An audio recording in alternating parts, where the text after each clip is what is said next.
Hey everyone, welcome back to part 2 of Park Rangers Horror Stories. Last time we dove into some truly bone-chilling stories from park rangers who've seen things that defy explanation. If you missed part 1, you'll definitely want to check that out first. Trust me, you won't look at a quiet trail the same way again. Tonight, we're venturing even deeper into the darkness. We have a whole new set of terrifying encounters submitted by the brave men and women who patrol our national parks. From strange sounds in the dead of night to unsettling discoveries far from any path, these stories are even more intense. So, lock your doors, turn down the lights, and get ready. If you enjoy these kinds of creepy stories, do me a huge favor and hit that like button and subscribe so you don't miss what's coming next. Now let's get into it. Story 4. The Lights in the Wilderness. You expect darkness. Deep, complete darkness where the only light comes from your flashlight and maybe the moon if you're lucky. What you don't expect are lights where no lights should be. Lights that move with intelligence. Lights that watch. This story was shared by a ranger named Catherine at a park in the Sierra Nevada range. She'd been assigned to a fire lookout tower for a 2-week rotation standard practice, staying in an isolated tower to watch for forest fires.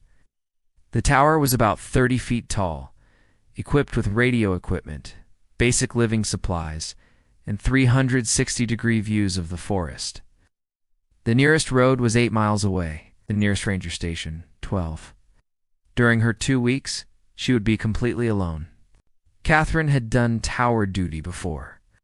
She actually liked it. The solitude gave her time to read, to think, to disconnect from the noise of modern life. She'd brought a stack of books, her journal, and enough supplies to last the full 2 weeks. She wasn't worried about being alone. She'd spent her entire adult life in the wilderness. Isolation didn't frighten her. She arrived at the tower on a Monday morning in late September. The ranger she was relieving, a man named Tom, looked exhausted. He helped her unload her supplies and gave her a brief rundown of the equipment, though she already knew how everything worked. "Anything unusual I should know about?" Catherine asked. Standard question when taking over a post. Tom hesitated. "Probably nothing, but you might see lights at night, out in the forest. Campfires." "No, not campfires, just lights. If you see them, log them, but don't worry about it. Happens sometimes." "Hikers with flashlights." Tom shook his head. "Just log them. Don't worry about it." Before Catherine could ask more questions, Tom was heading down the trail, eager to get back to civilization. She watched him go, then turned to survey her new home for the next 2 weeks. The first 3 days were uneventful. Catherine settled into a routine wake at dawn, scanned the forest for signs of fire or smoke, checked and maintained the equipment, read, prepare simple meals, scan again at dusk, then settle in for the night with more reading.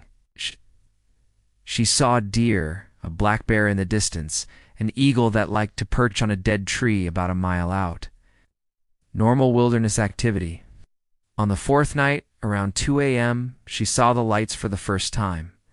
She'd been having trouble sleeping, a common issue in the tower, where every sound seemed amplified in the darkness. She got up to do a routine scan of the forest, more to occupy herself than because she expected to see anything. That's when she noticed them. 3 lights in a perfect triangle formation, maybe 2 miles out. They were bright white, steady, not flickering. At first, she assumed they were lead lanterns from a group of campers, though they were well outside any designated camping area. She marked the location in her log. 2:14 3 lights observed in Sector 7. Possible unauthorized camping. I will monitor. She watched the lights for about 20 minutes. They didn't move, didn't change in intensity. Eventually she went back to bed, making a mental note to hike out to that location in the morning, to check if there were campers who needed to be redirected to proper camping areas. The lights vanished around 4 a.m. She knew because she'd gotten up again to use the bathroom and had glanced out the window. The forest was dark.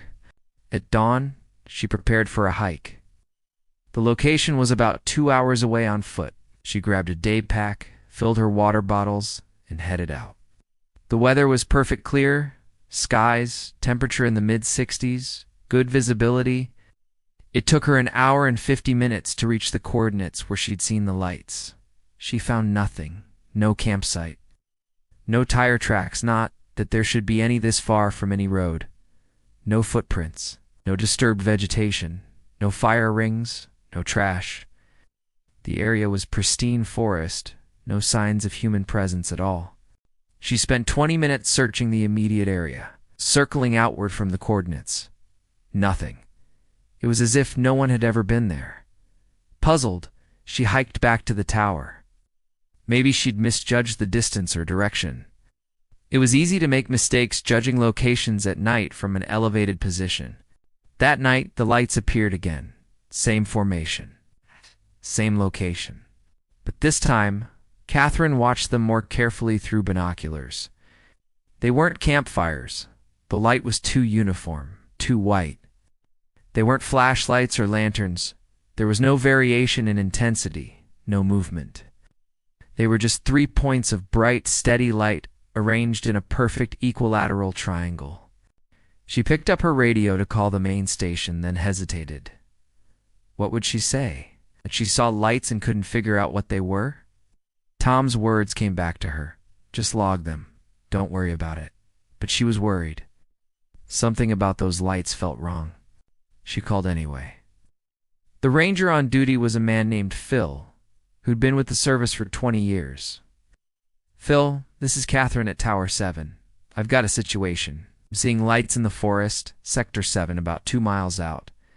3 lights in a triangle formation. I'd hiked out there this morning, found nothing. But they're back tonight. There was a pause. Lights, you said? Yes. Bright white, steady in a perfect triangle. Not moving. Another pause. Longer this time. Copy that, Catherine. Document it in your log. Time, location, description. Take photos if you can. We'll make a note of it. Phil, what are they? As Tom mentioned, I might see lights but wouldn't explain. Catherine, I've been doing this for 20 years. I don't know what they are. Nobody does. They show up sometimes in certain areas. Best thing to do is document them and carry on with your job. Have they ever been? I don't know. Dangerous. Not that I know of, but Catherine. They start moving toward the tower. Your radio immediately understood. Understood. The lights remained until dawn, then vanished. Catherine photographed more, tried to. The photos showed 3 points of light, but they looked distant, inconclusive. Nothing that would prove they were anything unusual. The third night, the lights appeared again. But this time, they moved. Slowly, maintaining that perfect triangle formation, they began drifting through the forest toward her tower. Catherine watched through binoculars, her heart rate increasing. They moved smoothly, weaving between trees, never breaking formation. It took them over an hour, but they steadily approached. She radioed Phil. The lights are moving. They're coming toward the tower. How far out? Maybe half a mile now. They've been moving for about an hour. Stay inside, lock the door. Keep me updated. Catherine locked the door, though. She couldn't imagine what good that would do against light sand. Continued watching. The lights were close enough now that she could see the forest illuminated around them. Trees cast shadows that moved as the lights passed. When the lights were about a quarter mile from her tower, they stopped. Catherine was gripping her binoculars so hard, her hands hurt. She trained them on the center of the triangle, trying to see what was between the lights. And then she saw something that made her blood freeze. In the center of the triangle, illuminated by the 3 lights, there was a figure. It was tall, impossibly tall, at least 8 or 9 feet. It wasn't moving. It was just standing there, facing the tower. Catherine couldn't make out details. Yes. The figure was dark against the light, silhouetted. But its proportions were wrong. The limbs were too long, the torso too narrow. It stood perfectly still. No sway, no movement, like a statue. Phil, she whispered into the radio. There's something in the center of the lights. Something tall. It's looking at the tower. Can you describe it? I can't see it clearly, but it's not human. It's too tall, too thin. It's just standing there. Catherine, I want you to turn off all the lights in the tower right now. No flashlights, no lantern, nothing. Make the tower as dark as possible. Why? Just do it. Catherine fumbled in the darkness, switching off the propane lantern, the small reading light by her bed, even the LED emergency light. The tower went completely dark. Through the window, she could still see the three lights and the silhouette in the center. It hadn't moved. Lights are off, she radioed. Good. Stay away from the windows. Don't look at it directly. I'm sending someone, but they won't arrive until morning. You need to stay in the tower until they get there. What is it? I don't know, but over the years a few rangers have seen it. We call it the Watcher. It shows up sometimes when the lights appear. As long as you stay in the tower and don't go outside, you should be safe. We've never had anyone harmed by it. We've also never had anyone go outside when it's there. Catherine spent the rest of the night huddled in the corner of the tower, as far from the windows as possible. She didn't look outside. She tried not to think about what was standing out there, illuminated by lights that shouldn't exist. Watching her tower with intent she couldn't understand. Around 5 a.m., she heard a sound that chilled her to the core. Footsteps, not on the forest floor below. On the tower itself. Something was climbing the tower. The metal structure creaked and groaned under weight it wasn't used to bearing. The footsteps were slow, deliberate, ascending the ladder that led to the cabin where Catherine was hiding. She grabbed her radio, her hand shaking so badly she almost dropped it. Phil, it's climbing the tower. It's coming up. Stay calm.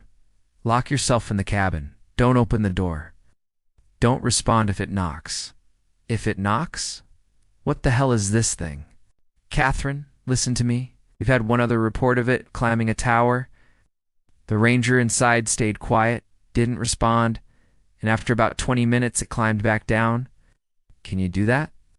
Catherine wanted to scream that she hadn't signed up for this, that this wasn't in any training manual, that she should be dealing with forest fires, not with whatever alien entity was currently ascending to her location. But she just whispered yes. The footsteps reached the platform outside the cabin door.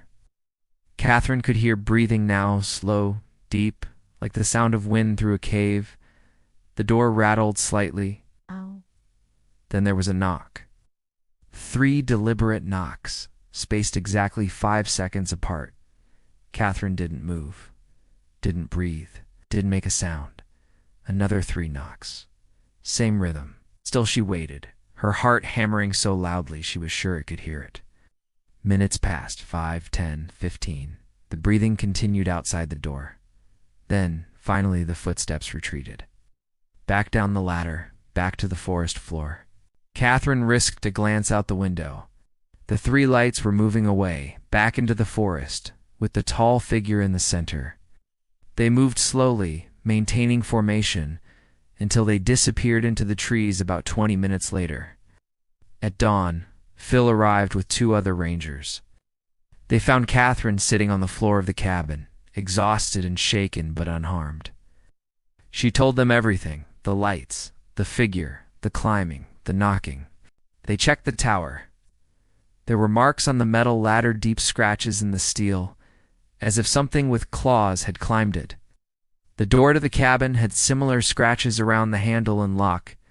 Phil photographed everything. We'll file a report, he said. You're being pulled from tower duty. This was supposed to be routine. Has this happened before? Catherine asked. Really? Phil nodded. Twice. Once about 8 years ago, once about 15 years before that. Both times at this tower. The lights appear, the figure shows up, it approaches the tower. Hi. The first time, the ranger inside panicked and called for immediate evacuation. When the helicopter arrived at dawn, the lights were gone and the ranger was fine, but she never worked tower duty again. The second time, the ranger followed protocols, stayed inside, stayed quiet. The figure climbed the tower, knocked on the door, then left. Same as you experienced. What is it? Honestly, we don't know. We've had biologists, anthropologists, even a physicist from the university come out to investigate. No one can explain it. The lights don't match any known natural phenomenon. The figure, if the descriptions are accurate, doesn't match any known animal. And the behavior, the intelligence it shows, the deliberate approach, suggests something more than just wildlife. Catherine asked why they kept the tower operational if this entity showed up there. Phil explained that the incidents were years apart, and the tower was too important for fire detection to abandon. They'd considered decommissioning it, but the location gave crucial early warning for the entire region. We just don't usually tell people about the lights, Phil admitted. Figured if they didn't know to expect them, they might not even notice. And most rangers complete their rotation without seeing anything unusual. Catherine finished her rotation. Phil stayed with her for the remaining days, and no further incidents occurred. But she never forgot that night. The way the lights moved with purpose, the impossible height of the figure, the sound of its breathing outside her door, the patient measured knocking. She still works as a ranger, but she's never taken another tower assignment. She works ground operations now, search and rescue, trail maintenance, visitor services, anything that doesn't involve being alone in an isolated location at night. She ended our conversation with a warning that still haunts me. There are things in the wilderness that watch us. Things that have intelligence, purpose, maybe even curiosity. They don't always reveal themselves, but they're there. The lights are just one manifestation. And if you ever see them, if you ever see those 3 points of light arranged in a perfect triangle, get inside, lock your doors, and pray that whatever is standing in the center of that triangle decides you're not worth approaching. Because if it does approach, if it does climb to your location, all you can do is stay quiet and hope it loses interest. Because I don't know what it wants, and I don't know what would happen if someone opened that door. We're almost at the end of this collection, but there are 2 more stories to share. If you've made it this far, thank you. Please consider liking and subscribing. These stories need to be heard. Story 5. The Wrong Person. Search and rescue teams have a saying. Sometimes we find them. Sometimes they find us. And sometimes we find something that only looks like them. This account comes from a SAR team member named James in Montana. He'd been on the team for 4 years when they received a call that would change how he approached every search operation for the rest of his career. It was mid-July, peak hiking season. They received a report about a missing teenager 17-year-old girl named Emily Patterson. She was an experienced hiker, had grown up in Montana, knew the trails around her hometown. She'd gone out for what should have been a simple day hike on a trail she'd done dozens of times. She'd told her parents she'd be back by 6 p.m. When she wasn't home by 9, they called it in. The SAR team mobilized at dawn the next morning. It had been 18 hours since Emily was last seen. Not a critical amount of time for an experienced hiker, but her parents were understandably worried. Emily's mother provided them with a detailed description: 5'6", shoulder-length brown hair, wearing a blue North Face jacket, black hiking pants, and carrying a red Osprey backpack. She also gave them a recent photo of Lyle, smiling at the camera, the same blue jacket visible in the picture. 8 team members assembled at the trailhead. James was partnered with a veteran SAR member named Carl, who'd been doing search and rescue for 12 years. Carl was the best tracker James had ever worked with. He could spot signs of passage that others missed, could predict routes that lost hikers would take. James considered himself lucky to be partnered with him. They divided the trail network into sectors, each pair taking a different section. James and Carl drew the western trails, a network that led deeper into the national forest. It was rugged terrain, but Emily knew the area well according to her parents. They'd been searching for about 3 hours, calling out Emily's name periodically, scanning the forest for any signs of disturbance. The sun was high, temperature in the low 80s, typical summer conditions. James was beginning to think they'd need to expand the search area when Carl stopped suddenly. "There," Carl said quietly, pointing. About 30 yards off the trail, visible through the trees, was a figure sitting on a fallen log. Blue jacket, red backpack. Back turned to them. "Emily," James called out. "Emily Patterson." The figure didn't respond. They approached carefully, still calling her name. James felt relief flooding through him. They'd found her. She was okay. This would be an easy extraction. When they got within 10 feet, Carl grabbed James's arm, stopping him. He whispered, "Something's wrong." "What?" James whispered back. "Look at her." James did. The girl, if it was Emily, was sitting completely still. Not the stillness of someone resting. No rise and fall of breathing. No shift of weight. No small movements that people make unconsciously. She was frozen like a mannequin. And her head was tilted at an odd angle, too far to the right, like she was trying to look at them without turning around. "Emily," Carl called out again, his voice cautious now. "Are you okay? Are your families worried about you?" The figure stood up, slowly, too slowly, with mechanical precision, like joints that hadn't been used in a long time. She was the right height, the right build, wearing the right clothes, but something about the movement was wrong. And then she turned around. It looked like Emily. Same face, same brown hair, same blue jacket with the North Face logo. But something was off. Expression was completely neutral. No relief at being found. No fear, no confusion, no emotion at all. Just blank. And the eyes were slightly wrong, not quite focused, like she was looking through them rather than at them. Her pupils were too dilated for the bright sunlight. Her skin had an odd quality to it, almost waxy. "That's not her?" Carl whispered urgently. "What do you mean?" "She matches the description exactly, James. Trust me. That's not Emily Patterson." The figure took a step toward them, then another. Its movement was stiff, mechanical, like it was unfamiliar with walking. It didn't blink, didn't show any expression, just advanced slowly, maintaining that neutral, empty expression. James felt every instinct screaming at him to run. This wasn't right. Whatever he was looking at, it wasn't quite human. Carl pulled on his arm. "We need to go now." They backed away slowly, keeping eye contact with the figure. It matched their pace exactly, maintaining the same distance, that blank expression never changing. Not getting closer, but not letting them retreat either. Carl radioed the other teams. "This is SAR-4.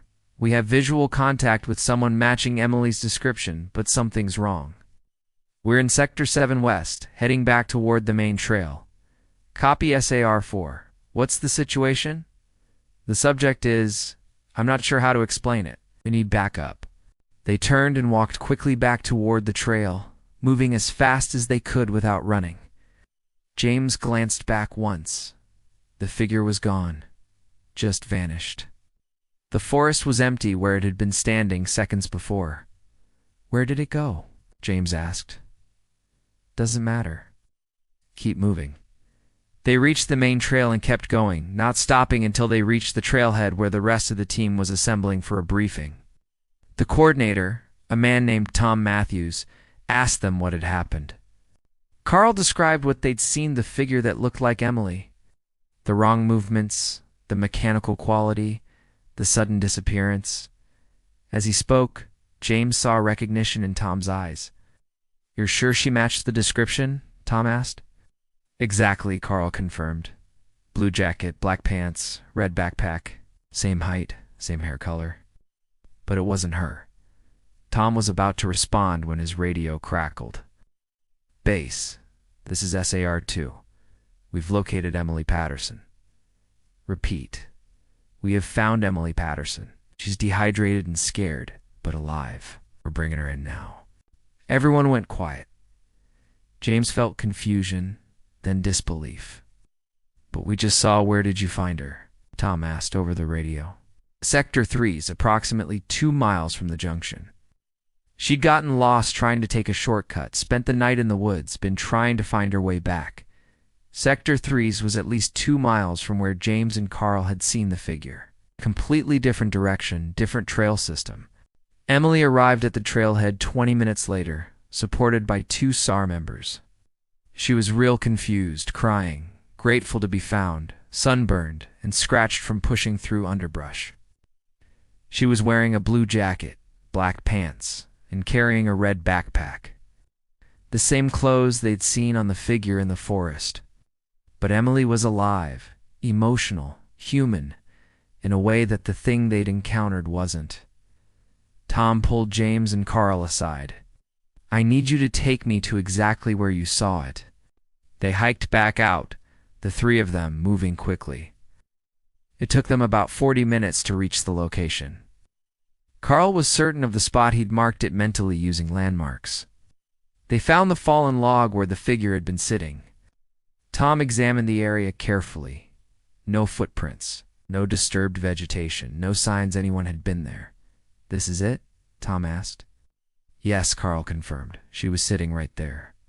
Then she stood up, walked toward us. When we backed away and turned around, she vanished. Tom nodded slowly.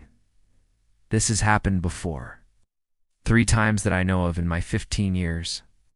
Different missing persons, different locations, but always the same pattern. A search team finds someone matching the description of the missing person, but something's wrong. The person they find isn't quite right, wrong movements, wrong behavior, wrong something. And then we find the real missing person somewhere else. What are they?" James asked. "The wrong ones?"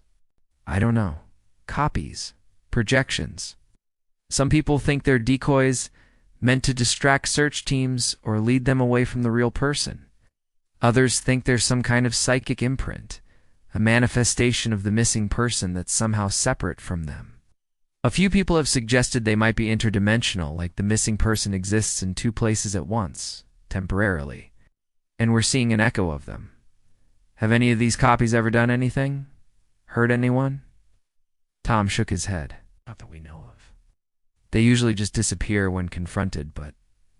He hesitated. "But what?" "There was one case about 10 years ago. Different state, different park.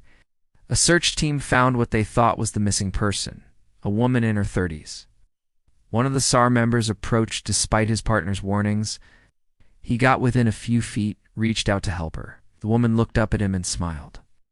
He said later that her smile was the most terrifying thing he'd ever seen, like something that had learned to smile by watching humans, but didn't understand what it meant. What happened? The woman, or whatever it was, reached out and touched his hand. He said it felt like ice, like touching something that had never been alive. Then she vanished. The SAR member was fine physically, but he developed severe psychological issues after that. His paranoia, insomnia, the feeling that he was being watched constantly. He quit SAR, moved to a different state. Last I heard, he was still in therapy. And the real missing person? They found her 6 hours later, about 4 miles from where the copy had been seen. She was fine. She said something strange when they found her. She said she'd felt like she was in 2 places at once, like part of her was somewhere else in the forest. She described feeling pulled in different directions, like something was trying to split her in half. They returned to base. Emily had been checked over by medics. She was dehydrated and exhausted, but otherwise fine. She couldn't explain why she'd gotten lost on a trail she knew so well. She said she'd seen something in the forest, something that caught her attention. And when she turned back to the trail, she couldn't find it. She'd wandered for hours before finally stopping for the night. James asked if she remembered anything unusual about the things she'd seen. Emily's face went pale. "It looked like me," she whispered. "I saw myself standing in the trees, wearing my clothes, carrying my backpack. But it wasn't a reflection. It was like looking at a photograph of myself that had somehow become 3-dimensional, and it was smiling at me. I got scared and ran, and that's when I got lost." The official report listed the incident as a successful SAR operation, missing person found. No injuries, standard search and rescue protocol followed. There was no mention of what James and Carl had encountered. Tom said it was better that way most people wouldn't believe it, and it would only complicate the report. But internally, SAR teams across the region were notified. There was a private database that rangers could access, documenting unusual incidents. The encounter was added to it, one more data point in a pattern that no one could fully explain. James still works search and rescue. He's been on the team for 9 years now. He's seen the wrong person twice more since that first incident. Each time he's followed protocol, maintained distance, don't approach, don't engage. Each time the figure has disappeared when confronted. But he's also learned to recognize the signs, the too perfect stillness, the mechanical movements, the wrong focus in the eyes, the emotional flatness. Once you've seen it, you can't unsee it. When you're looking at something that's not quite human. He ended our interview with advice that chilled me. If you're ever lost in the woods and you see someone who looks familiar, maybe a member of your hiking party, maybe even yourself, pay attention to how they move, how they react. If something feels wrong, if their behavior is off even slightly, don't approach. Don't call out to them. Don't acknowledge them. Just turn around and walk in the opposite direction. Because whatever these things are, they're not your friends. They're not your companions. They're not even human. You're just wearing a human shape and they're not very good at it. Thank you for listening to another account. These stories come from real people who've experienced things they can't explain. If you'd like to hear more, please like this video and subscribe to the channel. We're not done yet. Let's move to our final story. Story 6. The Parallel Trail. There's an unwritten rule among experienced park rangers. If you find a trail that's not on your map, don't follow it. Every ranger learns this eventually, either through warnings from veterans or through personal experience. The smart ones heed the warnings. The unlucky ones learn the hard way. This final story comes from a ranger named Michael in the Ozarks. He'd been working in the parks for over a decade when he experienced something that made him question the very nature of reality. It was a Wednesday in early October. It's one of those perfect fall days where the temperature is comfortable and the leaves are just starting to turn. Michael was on a solo patrol doing a routine check of a popular hiking trail. It was a trail he'd walked hundreds of times, knew every turn, every landmark, every fork and junction. He could walk it in his sleep. He'd been patrolling for about 2 hours when he came around a familiar bend and saw something that stopped him in his tracks. Another trail branching off to the left. He stared at it, confused. There was no trail there. He knew this section of the park intimately. He'd mapped it himself. But there it was, a clear, well-worn trail leading off into the forest. It looked old, established. The kind of trail that had been used for years. The vegetation was cleared back. The ground was packed down. There were even trail markers, small wooden posts with faded paint that matched the style used throughout the park. Michael pulled out his GPS and checked his location. He was exactly where he thought he was. Pulled out his physical map and studied it. No trail was marked at this location. Should have turned back. Marked it on his map, reported it to his supervisor. Let someone else check it out. But curiosity got the better of him. He told himself he'd just walk 100 yards, see where it went, then return and file a proper report. The trail was well maintained, which made it even stranger. If this was an old trail that had somehow been forgotten or left off maps, it should be overgrown, faded. But it looked maintained. Someone was taking care of it. He walked slowly, checking his compass regularly. The trail curved back toward where the main trail should be. He figured it was just an old connecting path that had been forgotten or abandoned, but somehow remained maintained by regular foot traffic. After about 10 minutes of walking, he estimated he should be close to rejoining the main trail. The forest around him looked right, same types of trees, same undergrowth, same rock formations. But something felt off. The air felt heavier somehow, denser. The sounds were muted, distant. Even his footsteps seemed quieter than they should be. Then he saw something that made his heart stop. A ranger. About 50 yards ahead, standing on what appeared to be the main trail, was another ranger. Wearing the same uniform Michael wore, similar build. Looking at a map. Michael called out, "Hey, can you help me out? Found a trail that's not on my map." The other ranger looked up. What? Their eyes met. The other ranger's expression changed from confusion to recognition to fear in the span of a second. And then the other ranger ran. Just turned and sprinted down the trail like something was chasing him. Michael stood frozen, trying to process what had just happened. Why would another ranger run from him? Had he done something wrong? Was there a danger he wasn't aware of? Then his radio crackled. Grabbed it, expecting dispatch or another ranger calling with information. What he heard was his own voice. "Base, this is Ranger 47. I'm cutting patrol short, heading back to station. Something's wrong out here." Michael felt ice in his veins. He was Ranger 47, that was his call sign. But he hadn't radioed anyone. That was his voice on the radio, but he hadn't spoken those words. Panic started to set in. What was happening? Had he blacked out? Was he experiencing some kind of medical event?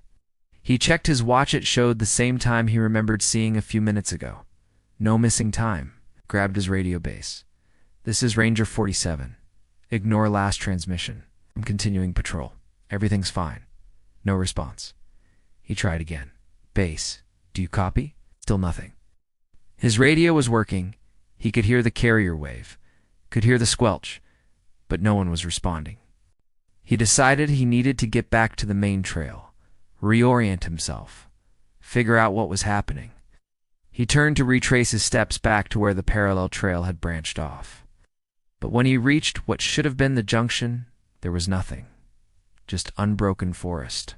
No trail branching off, no packed ground, no markers. Just dense undergrowth that looked like it hadn't been disturbed in years. Michael pulled out his compass. The needle was spinning wildly, unable to find north. He shook it, thinking there was a malfunction. The needle just kept spinning. He checked his GPS. It showed his location as the main trail, exactly where he should be, according to his route. But he couldn't see the main trail anywhere. It was surrounded by forest, thick undergrowth, no clear path in any direction. He forced himself to calm down, to think rationally. He was an experienced ranger. He knew how to navigate. He picked a direction east toward where the main trail should be and started walking. He pushed through underbrush, climbed over fallen logs, navigated around boulders. The terrain didn't match what he remembered. Nothing looked familiar. After 20 minutes of difficult hiking, he still hadn't found the trail. His radio crackled again. A different voice this time. "Ranger 47, this is base. We show you've returned to station. Please confirm." "Base.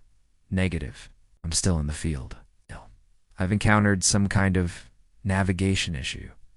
No response. They hadn't heard him. Another voice came through. "Ranger 47's truck is in the lot. Where is he?" "I'm checking his office now. Not here." Michael felt like he was losing his mind. According to Bass, he was back at the station. But he was standing in the middle of the forest, lost, unable to find a trail he'd walked countless times. He kept moving, trying to stay calm. After another 30 minutes of pushing through undergrowth, he finally saw something familiar, a rock formation he recognized. He was close to the main trail. He pushed forward more urgently now. And then, suddenly, he was there. The main trail was right in front of him, clear and well-marked. His compass immediately steadied, pointing north. His GPS made sense again, showing his location accurately. His radio crackled. "All units, be advised. Ranger 47 has checked in. He's at the station." Michael grabbed his radio. "Base, this is Ranger 47. I'm not at the station.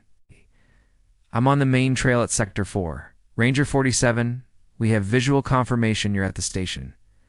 You checked in 20 minutes ago." "Base, I don't know what's happening, but I'm in the field. I'm heading back now." He practically ran back to the trailhead. His truck was in the parking lot, but there was another vehicle there, an identical Ranger truck with his same unit number. He entered the Ranger station. His supervisor, Bill, looked up in surprise. "Michael?" "What are you doing here? You already checked in?" "I just radioed that I'm in the field." "Yes, 20 minutes ago." "Then you came back, said you weren't feeling well. You're in your office." Michael felt reality tilting around him. "Bill, I'm standing right here. How can I be in my office?" Bill's expression changed to concern. "Michael, are you okay? Did you hit your head out there?" "Just show me my office." They walked down the hallway. Bill opened the door to Michael's office. Inside, sitting at the desk doing paperwork, was Michael. The other Michael looked up. For a moment, they just stared at each other as two identical men, wearing identical uniforms, standing in the same room. Then, like a soap bubble popping, the other Michael vanished, just ceased to exist. 1 second he was there, solid and real. The next second the chair was empty. Bill stumbled backward, his face pale. What the hell was that? Michael sat down heavily, his legs unable to support him. "I don't know. They filed a report, but what could they say? That Michael had somehow duplicated, that he'd been in 2 places at once. The official report said Michael had experienced severe disorientation, possibly due to dehydration or heat exposure, and was recommended for 3 days of medical leave." But Michael started researching. He talked to other rangers carefully, asking if they'd ever experienced anything unusual while on patrol. Most said no. But a few, the veterans, the ones who'd been doing this for decades, would get a distant look in their eyes and change the subject. Finally, an older ranger named Harold, who was 2 weeks from retirement, agreed to talk. He told Michael about parallel trails that exist alongside the real trails, but lead to somewhere else. Somewhere that's almost identical to our world, but not quite the same. "I've seen it twice," Harold said. "Found trails that weren't on any map. Both times, I was smart enough to turn around. But I talked to a ranger once, a guy named Sam, who'd actually followed one. He said he walked for about half an hour, and the forest just felt wrong. It's a quiet wrong colors, like looking at the world through slightly tinted glass. Then he saw himself walking on the main trail, called out, and the other version of him ran. He got scared and tried to find his way back. It took him 6 hours, and when he finally made it, his watch and the station clock didn't match. He'd lost 4 hours somewhere." "What are they?" Michael asked. "The parallel trails?" Harold shrugged. "Thin places, maybe. Spots where reality isn't as solid as it should be. Some people think they're doorways to parallel dimensions. Places where things are similar, but not identical. Others think it's some kind of natural phenomenon we don't understand, quantum mechanics stuff way above my pay grade." "Sam the Ranger, you mentioned what happened to him." Harold's expression darkened. "He kept patrolling for about a month after that. Then one day he didn't come back from a patrol. They searched for him for weeks. Found his gear, his radio, his truck at the trailhead. 4 months later, a hiker reported seeing a ranger in a remote section of the park. They went to check it out. Found a body. It was Sam. He'd been dead for approximately 4 months, according to the coroner, which matched the timeline. But here's the thing that bothered everyone. He was lying in the middle of a clearing, arms crossed, like he'd been posed. And his last log entry, found in a waterproof notebook in his pocket, just said, "The trails keep splitting. I can't find the real one. Every time I think I'm back, I see myself walking ahead. There are dozens of me now, all trying to find the way home. I don't know which one is real anymore." Michael felt a chill. Did anyone else ever find these parallel trails? 3 other rangers in this park that I know of. One turned back immediately, reported it, never went near that area again. One followed it for a short distance, got scared when the compass started acting weird, managed to find their way back. The third, Harold, trailed off. What happened to the third? She was never the same. Found a parallel trail, followed it for about 20 minutes. She came back, but she said things were different. Little things. The color of her truck was wrong. Her supervisor's name was slightly different. Her home address was the same, but the layout of her house was mirrored. She tried to tell people, but everyone thought she was having a breakdown. She quit after 2 weeks, moved away. I heard she spent years trying to find a way back to her original reality, convinced she'd ended up in the wrong version of the world. Michael asked Harold why the Park Service didn't close areas where these parallel trails appeared. Harold explained that they couldn't predict where they'd show up. The trails weren't permanent features. They appeared and disappeared. The same ranger could walk the same path 100 times and never see anything unusual. Then on the 101st time, there's a new trail branching off. Best we can do is warn people, Harold said. Trust your maps. If you see a trail that shouldn't be there, don't follow it, because once you step onto one of those parallel trails, you might not be able to find your way back. Or worse, you might come back, but not to the same place you left. Michael took a week off after the incident. When he came back, he requested a transfer to a different section of the park, away from the area where he'd encountered the parallel trail. His supervisor approved without question. The incident had shaken Bill badly too. But Michael never forgot the experience. He never forgot seeing himself, the fear in his own eyes when they made contact. He never forgot the feeling of being lost in a forest he knew perfectly well. He never forgot the sight of himself sitting at his desk, doing paperwork, existing in 2 places at once, until reality corrected itself. He's more careful now. If he sees anything on a trail that doesn't match his mappa, new path, an unexpected junction, a marker he doesn't recognize, he stops, backs away, and reports it. He never investigates on his own, never follows the curious impulse that got him into trouble, and he's noticed something disturbing. The parallel trails seem to be appearing more frequently. Other rangers are reporting similar incidents. Trails that shouldn't exist, compasses that stop working, time that doesn't quite match.